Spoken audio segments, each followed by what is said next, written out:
ya mengenai FPI tadi ini, organisasi berkaitan dengan dakwaan ormas. Kalau bendera FPI itu benderanya apaan ya?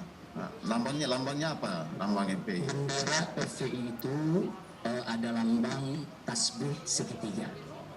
Tasbih tapi bentuk segitiga. Kemudian di tengahnya itu ada dua kalimat syahadat. Tapi dalam bentuk kaligrafi.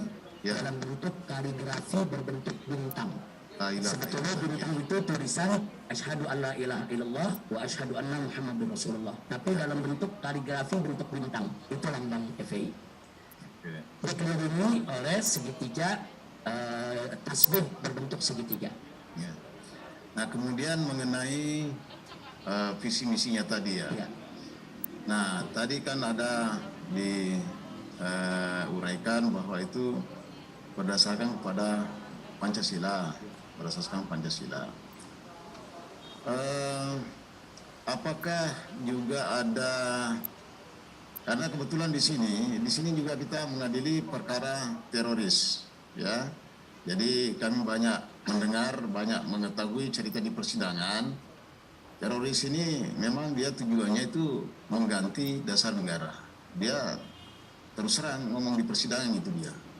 Kok dia tidak sejalan dengan itu, karena dia menginginkan hukum dari Allah, tidak sependapat dengan hukum. Kalau di FPI ini apakah ada seperti itu orientasinya, bahwa ini dasar negara atau hukum negara ini sebenarnya tidak cocok, karena kan bukan dari hukum Allah yang diterapkan. Ada nggak di situ biasa disampaikan? Baik, Majelis Hakim terima kasih banyak. Saya punya tesis S2 itu berjudul Pengaruh Pancasila pada Penerapan Syariat Islam di Indonesia. Ya. Nah, jadi intisari dari tesis tersebut kami sudah sarikan, dan itu menjadi pelajaran wawasan kebangsaan wajib bagi seluruh pengurus dan anggota FPI. Ya. Di mana di dalam pedoman wajib tersebut kita jelaskan bahwa Pancasila tidak bertentangan dengan Islam dan Islam tidak bertentangan dengan Pancasila. Bahkan di situ kita sampaikan bahwa di negara Pancasila bukan hanya syariat Islam boleh berlaku, bahkan syariat Islam sudah berlaku. Nah, kita jelaskan kepada para pengurus di setiap diklat ini, Majelis Hakim, setiap diklat dari Jakarta sampai ke ujung daerah. Kita sampaikan bahwa hukum Islam itu kita bagi menjadi 4. Ini kaitannya dengan Pancasila. Yang pertama adalah hukum Islam yang berkaitan dengan ubudiyah perorangan, seperti sholat, puasa, haji. Itu di negara yang berdasarkan Pancasila tidak ada larangan. Bahkan pemerintah secara proaktif membantu umat Islam untuk soal pendistribusian zakat, begitu juga soal pelaksanaan ibadah haji. Jadi dalam klasifikasi hukum Islam yang pertama itu sudah berjalan di negara yang berdasarkan Pancasila. Yang kedua, yaitu hukum Islam yang berkaitan dengan hukum rumah tangga. Nah, seperti hukum perkawinan, perceraian, sampai kepada hukum warisan. Ternyata di Indonesia ini justru sudah dilembagakan, sudah diformalisasikan sebagai hukum positif. Sehingga di Indonesia ini ada yang disebut pengadilan agama. Ada hakimnya, ada paniteranya, dan ada kompilasi hukum Islam. Kompilasi hukum Islam itu yang menjadi wewenang daripada pengadilan agama. Di sana ada bicara tentang hibah, tentang wasiat, tentang warisan, tentang hukum perkawinan, dan seterusnya. Artinya klasifikasi hukum yang kedua ini sudah berjalan di Indonesia. Jadi nggak betul kalau negara Pancasila itu menolak syariat Islam.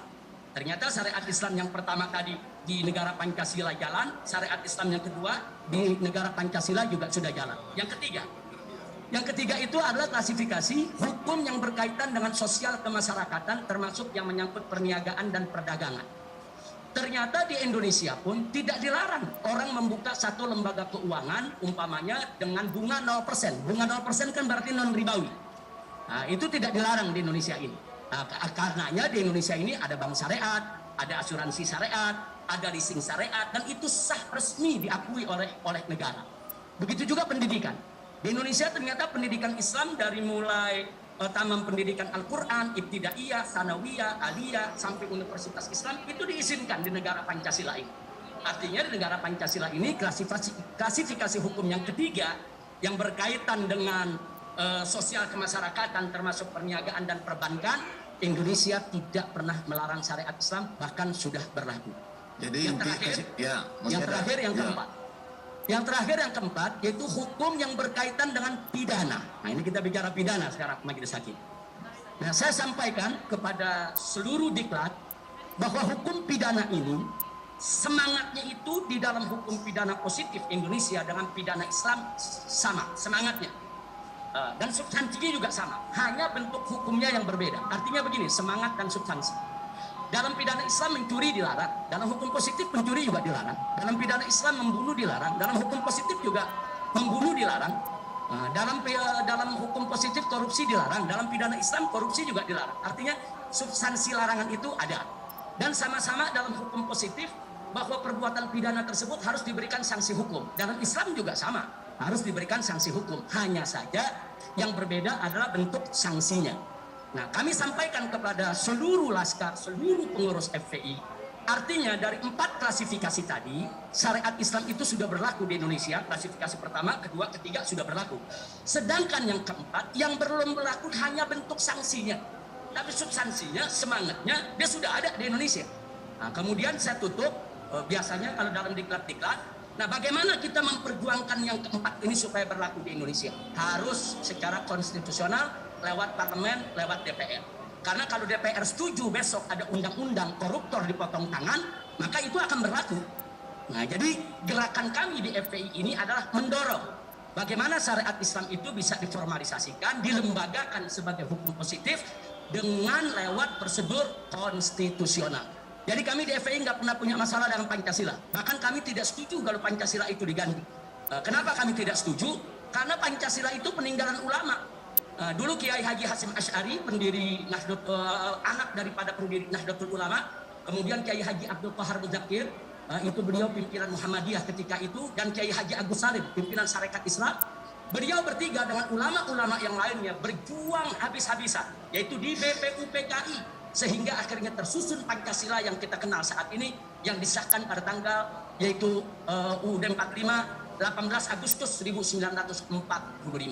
Jadi sekali lagi, bagi kami FPI, Pancasila itu adalah dasar, bukan lagi pilar, Majelis Hakim, dasar. Kami tolak kalau Pancasila disebut pilar. Pilar itu tidak mendasar, tapi kami sebut Pancasila itu dasar negara sesuai amanat konstitusi Undang-Undang Dasar 1945, baik di pembukaan maupun pasal 29 ayat 1. Jadi bagi kami di FPI, Pancasila adalah dasar negara, dan Pancasila bahkan juga merupakan warisan ulama. Kami akan menjaga untuk itu tetap berlaku. Jadi kami tidak pernah punya masalah dengan persoalan Pancasila. Maka itu dengan kelompok-kelompok yang tadi Pak Majelis Hakim sebutkan, ada kelompok-kelompok yang terduga teroris atau kelompok teroris yang menolak Pancasila dan lain sebagainya, kami tidak sependapat dengan mereka. Bagi kami, Pancasila tetap harus menjadi dasar negara Republik Indonesia. Yang penting adalah bagaimana menafsirkan Pancasila itu jangan sampai bertentangan dengan ajaran agama. Agama yang manapun di Indonesia harus dihormati, dihargai, dan tidak boleh Pancasila dihadap-hadapkan dengan agama. Begitu Majelis Hakim. Jadi saudara